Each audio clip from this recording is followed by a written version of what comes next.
My name is Barbara, and I'm a teacher here at the English Language School. Today, I would like to speak to you about the history of this great province, Alberta. So let me sit down and we can begin. The long history of Alberta began 10,000 years ago. We can see evidence of the Indigenous peoples living on this land for more than 10,000 years.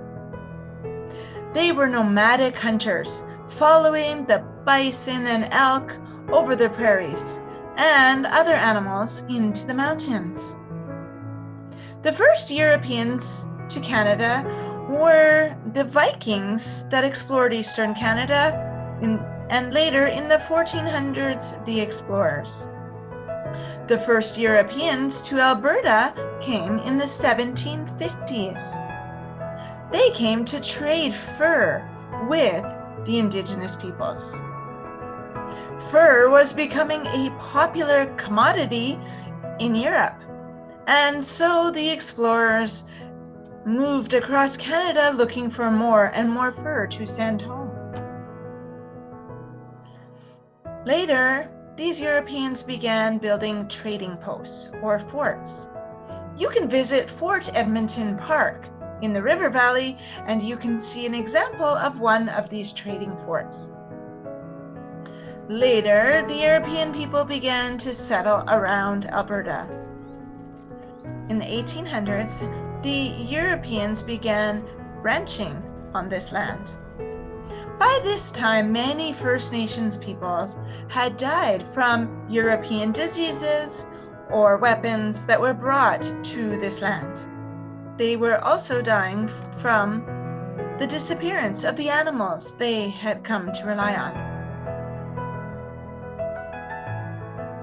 When the treaties were signed in the late 1800s, many First Nations were moved to reservations, or land reserved for the Indigenous population, while the European settlers settled across the province.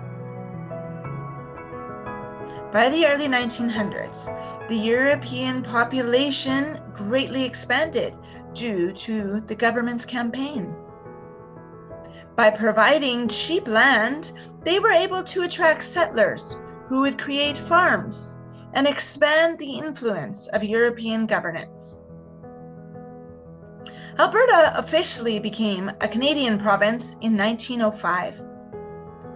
The economy expanded from ranching and wheat farming to oil and coal mining and further agricultural development throughout the 1900s. This is just a small bit of information of the great history of this province. There's so much to learn and to explore. Importantly, understanding that the Indigenous populations were here long before the European settlers is key. Thanks for listening. I hope you enjoy exploring more about Alberta.